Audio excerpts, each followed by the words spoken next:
오늘 말씀에서 하나님은 예수님의 탄생을 예언하시면서 예수님께서 임마누엘의 하나님이 되심을 가르치고 있습니다. 임마누엘의 뜻은 성경에 나와 있는 대로 하나님이 우리와 함께 계시다라는 뜻입니다. 성탄주일 예배를 맞이해서 이번 성탄절에는 예수님께서 탄생하심으로 하나님이 우리와 함께 하시게 되었다는 점을 생각하면서 은혜를 나누고자 합니다. 하나님께서 우리와 함께 하시는 것과 또 반면에 함께 하시지 않는 것을 생각해 보면 그 차이에는 무엇이 있을까요? 하나님께서 우리와 함께 하시지 않을 때 우리 삶에 나타나는 현상과 또 우리가 느끼게 되는 그런 마음 상태는 또 어떻게 될까요? 소요리 문답 17, 제17, 제19 문답은 그것을 한 단어로 설명합니다. 그것이 뭐냐면 비참함입니다. 비참함. 소요리 문답 제17 문답을 우리 같이 한번 읽어보겠습니다. 제17문 타락으로 말미암아 인류는 어떠한 처지에 떨어지게 되었습니까?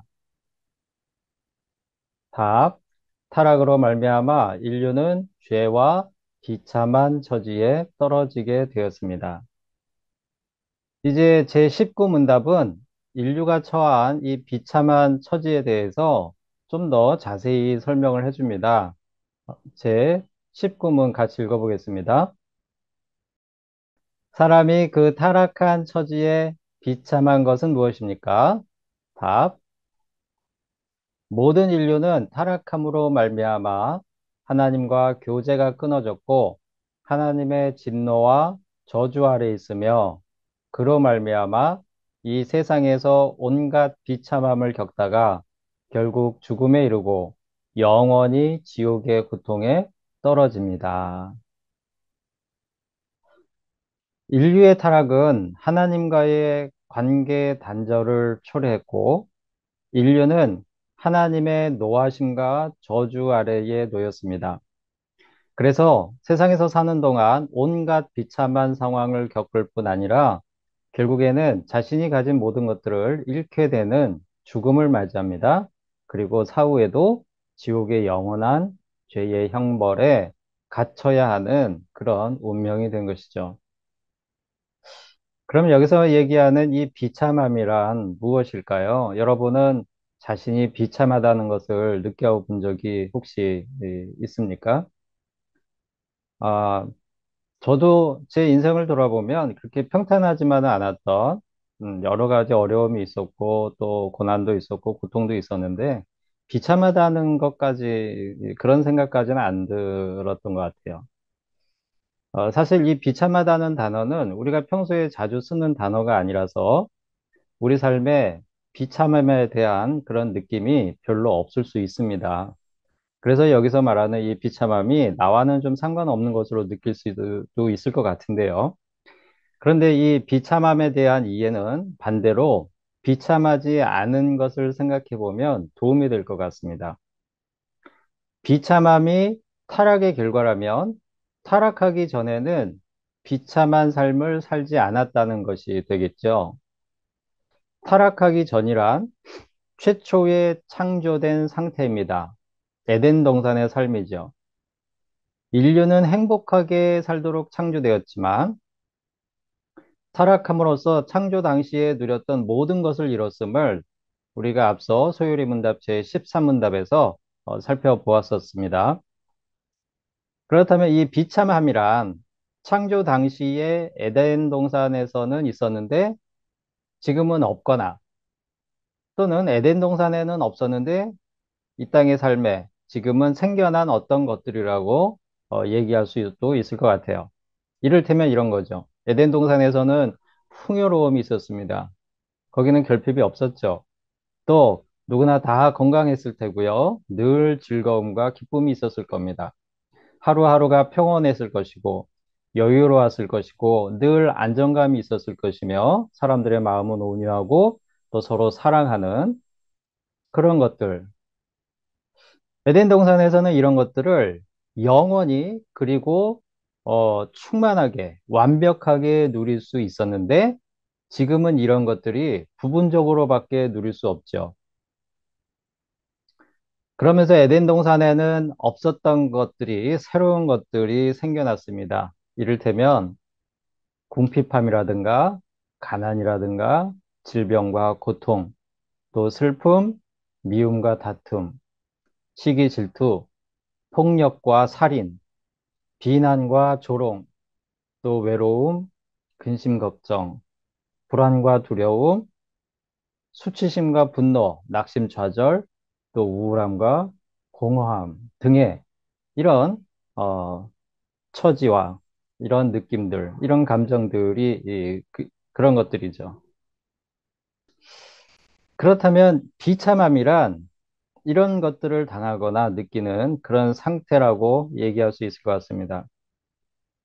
예를 들어 비참함을 가장 처절하게 느끼는 것이 전쟁에 의한 살인과 폭력, 또 고통과 슬픔의 현장일 것입니다. 또 기근과 재앙으로 인한 굶주림과 고통의 현장이 있고요. 또 대립과 차별로 소외된 그런 사람들의 현실일 수도 있습니다. 그런데 한편 앞서 말씀드렸던 여러 가지 나열했던 것들을 생각해 보면 이런 것도 비참함의 일부라고 얘기할 수 있을 것 같아요. 제가 경험한 건데, 제가 목사 안수를 받기 직전에 저는 장로교 합동 출신이기 때문에 강도사 인허를 먼저 받고 강도사 인허를 받으면 1년 뒤에 목사고시를 치르고 목사 안수를 받게 됩니다. 시험도 치렀어요. 그리고 목사 안수를 받아야 되는 그 시점에 어, 제가 고민이 되는 게 심각하게 고민되는 게 있었습니다. 그게 뭐냐면 제가 그때 당시에 교회 사역을 하면서 부서도 맡고 그다음에 교회 행정 전임 사역자로서 교회 행정도 맡고요. 필요하면 목사님하고 같이 신방도 하고 그랬었는데 근데 그 모든 것들이 다 좋았습니다. 그리고 성도들도 그렇게 저에 대해서 거부감을 갖거나 그렇지 않았던 것으로 기억을 해요. 아이들하고 관계도 좋았고, 선생님들과의 관계도 좋았고. 그런데, 어, 어떤 행사를 잘 치르거나, 또 관계에 문제가 없거나, 오히려 좋은, 그 관계들을 확인할 수 있는 기회들을 거치고 나서, 그 다음에, 저에게 밀려오는 공허함이라는 게 있었어요. 또 무기력감이라는 게 있었고 그런 것들은 저를 불안하게 만들었고 또 압박감으로 다가왔습니다. 그 강도가 처음에는 이길만 했는데 나중에는 강도가 점점 세지면서 내가 과연 진심으로 이 아이들을, 이 성도들을 사랑하고 있는가라고 하는 그런 심각한 고민에 빠지게 됐었죠. 그러면서 목사 안수 받기를 딱 중단하고 그 뒤로 17년이 흐른 뒤에야 이제 때가 되었나 보다라는 그러한 하나님의 인도하심에 대한 확신이 들어서 목사 안수를 받고 목사가 됐습니다. 실질적으로 제가 목사 안수를 받고 목사가 된 기간이 그렇게 길지 않아요. 그때 당시 제가 느꼈던 그러한 공허함과 무기력감, 거기에 빠져서 허우적댔었던 저의 삶을 다르게 표현하자면 그때는 몰랐습니다. 그런데 지금 돌이켜보면 오늘 나누는 말씀에 비춰보면 그것도 하나의 비참한 상태의 일부였던 것 같습니다. 사람들은 또한 끊임없이 누군가의 관심을 받거나 인정을 받고 싶어 하는 그런 마음이 있죠. 저도 그런 마음이 또 있었던 것 같아요. 그런데 그런 마음은 어느 순간에는 수치심이 돼서 돌아오고요. 또 분노를 일으키고요. 그래서 다툼이 일어나게 만들기도 합니다. 이러한 마음 상태 역시 비참한 것이죠. 우리를 비참하게 만드는 것입니다. 그러면 우리의 삶에 이렇게 비참한 처지에 놓이도록 우리를 타락하게 만든 것은 무엇이죠? 우리가 앞에서 살펴봤습니다. 소요리 문답, 제15문답, 18문답에서 그 타락하게 된 죄에 대하여 첫째는 후손에게 상속된 아담이 지은 원죄, 즉 선악과를 먹은 죄와 그 죄로 인한 형벌이 있었고요. 둘째는 아담의 범죄로 세상에 들어온 죄로 말미암아서 부패한 성품에서 범하는 자범죄가 있다고 가르치고 있음을 우리가 살펴보았습니다. 아, 여기에서 말하는 이 부패한 성품, 이거에 대해서 우리가 잠시 좀 생각해 보면 좋을 것 같은데요.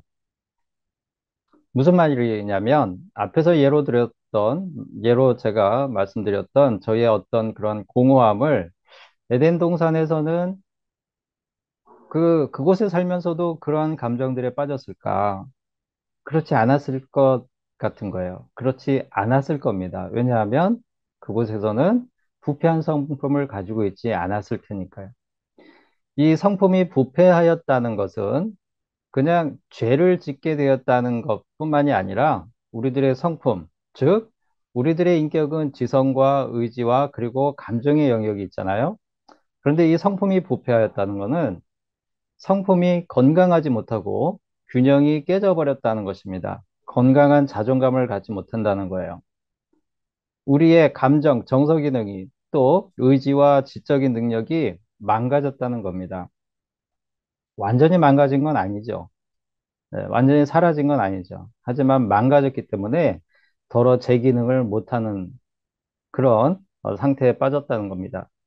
그래서 의지를 가지고 선을 행하려 하는데도 완전하지 않고요. 오히려 때로는 적극적으로 죄를 짓기도 합니다. 그리고 우리의 지성도 본래의 기능을 다하지 못합니다.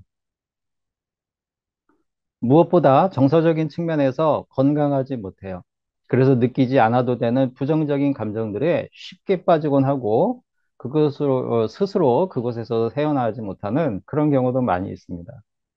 아까 말씀드렸던 제 마음속 공허함이 그런 것이고요. 또 우리가 느끼는 여러 가지 예, 생활 속에서 느끼는 어떤 이 심리적인 그런 어려움들이 있지 않습니까? 만일 에덴 동산에 있었다면 제 인격이 죄에 물들지 않았다면 그래서 저의 성품이 부패하지 않았다면 제 성품이 균형을 잃지 않았다면 제 성품이 건강을 잃지 않았다면 저는 그런 공허함에 빠지지 않았을 것 같아요.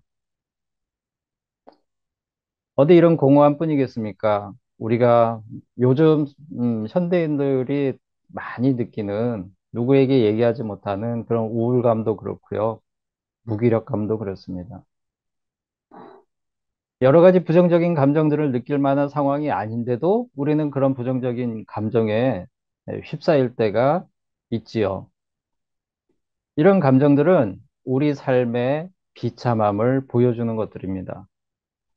자신을 비난하는 마음도 그렇고 상대방을 용서하는 마음도 그렇습니다. 그런데 이 부패한 성품은 하나님과 같이 되고 싶어 했던 마음 때문입니다. 창세기 3장 4절에서 6절 말씀 우리 같이 읽어보겠습니다. 창세기 3장 4절에서 6절 말씀입니다. 뱀이 여자에게 이르되 너희가 결코 죽지 아니하리라. 너희가 그것을 먹는 날에는 너희 눈이 밝아져 하나님과 같이 되어 예, 여기 보면 하나님과 같이 되어 이렇게 나오죠.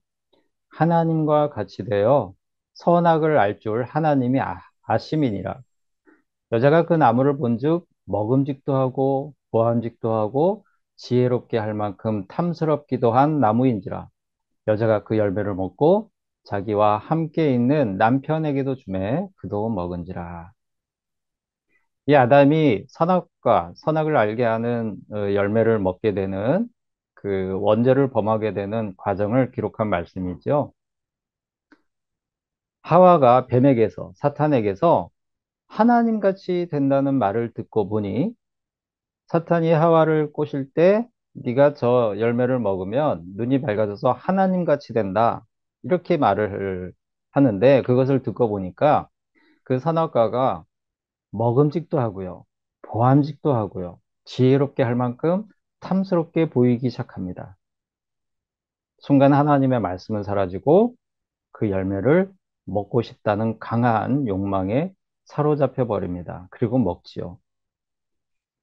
단지 그 열매가 먹고 싶은 욕망 때문에 먹었다기보다는 그 안에는 하나님 같이 되고 싶다는, 하나님 같이 되고 싶다는 그 마음이 너무나 강하게 있었던 것 같습니다.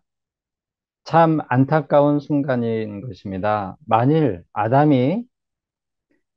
이 죄를 짓지 않았다면, 선악과를 먹지 않았다면, 우리는 지금 창조된 지위를 유지하고 비참한 삶을 살지 않을 수 있지 않았을까?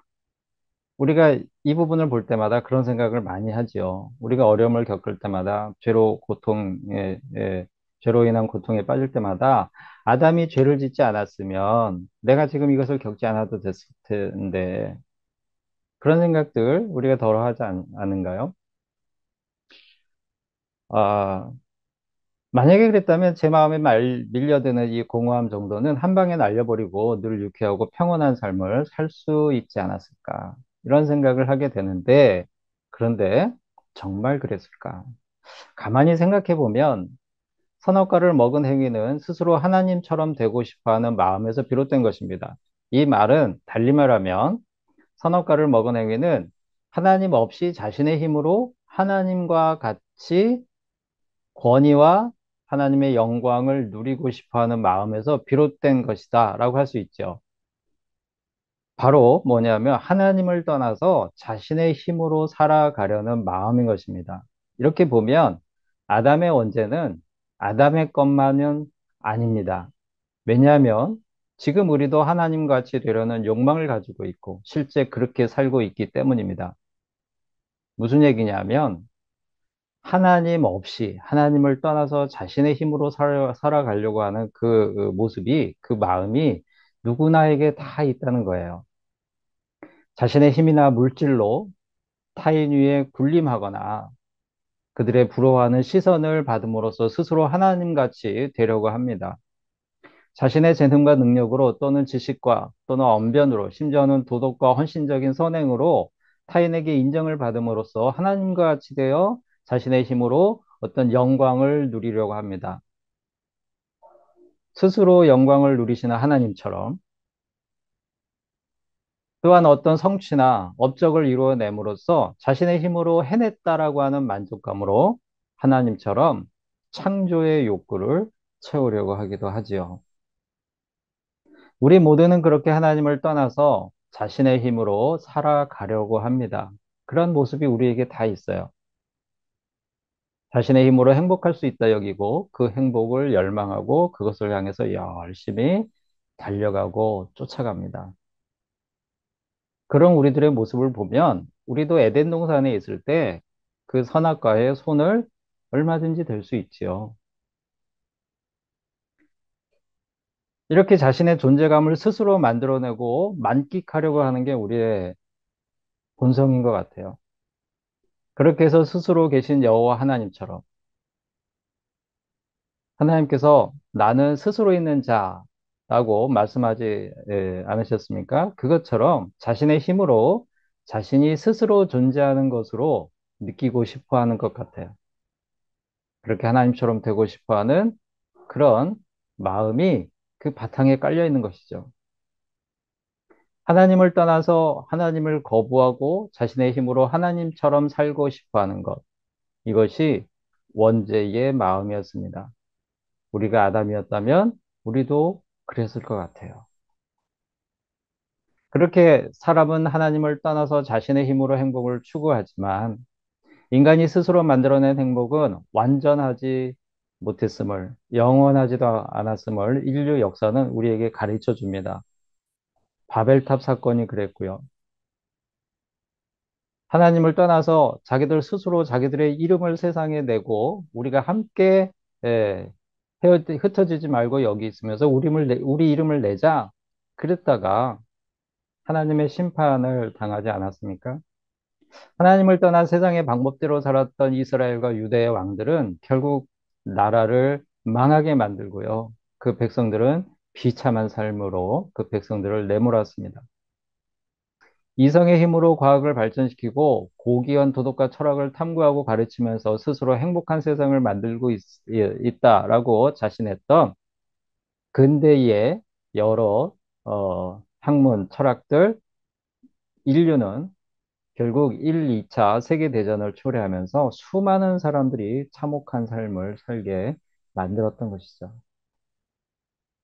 사랑하는 성도 여러분, 하나님을 떠나서는 인간의 행복은 이루어질 수 없고 비참한 삶을 살 수밖에 없습니다. 하나님을 떠나서는 그 어떤 명예와 지위도 영원한 기쁨과 만족을 가져다 주지 못합니다. 선행도 그렇습니다. 인본주의의 한계는 그 안에 하나님이 없다는 것이죠. 그러다 보니 끊임없이 공허함과 죄책감에 휘달리다가 결국에는 미선에 빠지고 또 그것을 정당화하는 죄악에 또다시 빠지기를 반복합니다. 우리가 느끼는 불안과 두려움, 긴장과 걱정과 공허함과 무기력감, 그리고 질투와 이기심은 하나님을 떠나서는 해결할 수 없습니다. 인본주의라고 하는 것도 인간에 대한 사랑도 완전하기 위해서는 하나님 안에 있을 때 완전할 수가 있는 것이죠. 참된 평화는 하나님과 함께 있을 때 누릴 수 있습니다. 성경의 일관된 메시지는 뭐냐면 하나님 없이는 인간이 행복해질 수 없다는 거예요. 사람들이 수많은 노력을 기울이지만 하나님 없이는 사람이 행복해질 수 없다는 겁니다. 하나님을 떠난 삶은 헛되고 헛되기에 여호와 하나님을 경외하는 것이 인생의 근본이요 행복이라는 가르침입니다. 그런데 하나님을 떠난 우리가 하나님께 돌아가는 것은 그마저도 스스로의 힘으로는 할 수 없습니다. 그것을 우리에게 가르쳐 주고 있죠. 하나님을 찾을 수 없는 존재가 된 것이 가장 비참한 상태인 것이죠. 돌아가야 되는데 돌아갈 수 없는 존재가 된 것이죠. 그런 점에서 우리 예수님의 탄생은 스스로 하나님을 찾을 힘이 없는 인류에게 하나님께서 친히 찾아오셨다는 놀랍고 감격스러운 메시지가 있습니다. 하나님은 우리에게 말씀하십니다. 스스로 해보니까 안 되지? 비참한 삶에서 헤어날 수 없지? 내가 그 비참한 삶을 끝내줄게. 이제 내가 다시 너희들과 함께 있을 거야. 그래서 지금 부패한 성품 때문에 느끼는 모든 불편한 마음, 불쾌한 감정들, 그게 영원하지 않다는 거. 네가 그거 믿어야 돼. 믿을 수 있어. 왜냐하면 내가 이제부터는 너와 함께 있을 거니까. 그렇게 하나님께서 인간의 모습으로 우리 곁에 우리를 직접 찾아오신 사건이 바로 예수님의 탄생인 것이죠. 그러므로 예수님의 탄생은 우리가 다시 하나님과 함께 할 수 있다는, 다시 함께 할 수 있다는 희망을 갖게 합니다. 예수님은 그래서 이 땅의 삶을 마치시는 순간에도 우리에게 당부하신 게 있어요. 그게 뭐냐면 내가 너희와 세상 끝날까지 함께 있을 거야. 이 말씀을 하고 승천하셨죠. 마태복음 28장 20절 말씀을 읽어보겠습니다. 내가 너희에게 분부한 모든 것을 가르쳐 지키게 하라. 볼지어다 내가 세상 끝날까지 너희와 항상 함께 있으리라 하시니라. 아멘. 그렇습니다. 예수님은 부활하시고 승천하셨지만 주님의 영이신 성령님으로 여전히 우리와 함께 하십니다. 비록 우리가 구원받는 순간에 죄로 부패한 우리의 성품이 구원받았다고 해서 완전히 변화되지 되는 것은 아니죠. 그렇기 때문에 구원을 받았음에도 우리는 여전히 공허함과 우울함과 뭔가 행복하지 못한 그러한 불쾌한 감정들, 그리고 불안과 두려움을 느껴야 하지만 그럼에도 이제는 주님과 동행한다는 행복감을 누릴 수가 있고요. 그리고 주님께서 다시 오시는 날 우리는 그 행복감을 영원히 누릴 수 있다라는 그 희망을 가질 수가 있는 것입니다. 주님이 우리와 함께 하시기 때문에. 우리 예수님은 십자가에서 죽으시기 전날 밤에 이제 예수님과 이별의 슬픔에 빠질 그 제자들에게 오늘 우리가 가진 성찬식을 거행하셨습니다. 떡과 포도주를 친히 나눠주시면서 십자가 죽음 이후에도 여전히 그들과 함께 계실 것을 확인해 주셨죠. 오늘 우리가 가진 성찬식은 2000년 전에 이 땅에 찾아오신 성육신 하신 하나님이 지금도 우리 개개인과 함께 우리 좋은 친구 교회의 믿음의 공동체와 함께 우리 각 가정과 함께 하심을 기억하라는 주님의 메시지가 담겨 있는 것입니다. 우리를 찾아오셔서 함께 하시는 주님을 생각하면서 영원히 비참하지 않을 행복을 꿈꾸는 이번 한 주간이 되실 수 있기를 바랍니다. 우리 다 같이 기도하시겠습니다. 하나님 아버지, 죄로 인하여 비참한 처지에 빠졌던 저희들을 그냥 두지 아니하시고 다시 찾아주심에 감사를 드립니다. 하나님, 우리가 느끼는 여러 가지 불편한 감정들, 또 우리가 겪고 있는 여러 가지 힘들고 어려운 상황들이 우리가 반드시 어떤 잘못을 해서 그런 것이 아니라 이 인류에 들어온 죄의 그 근본적인 원인이 있음을 알게 하심에 감사를 드립니다. 이제 좀 더 우리 하나님 아버지 앞에서 자신감 갖게 하시고 또 이겨내게 하시고 또 영원히 비참함을 벗어나 행복을 누릴 수 있는 천국을 바라보며 꿈꾸게 하여 주시옵소서. 예수님의 이름으로 기도드립니다. 아멘.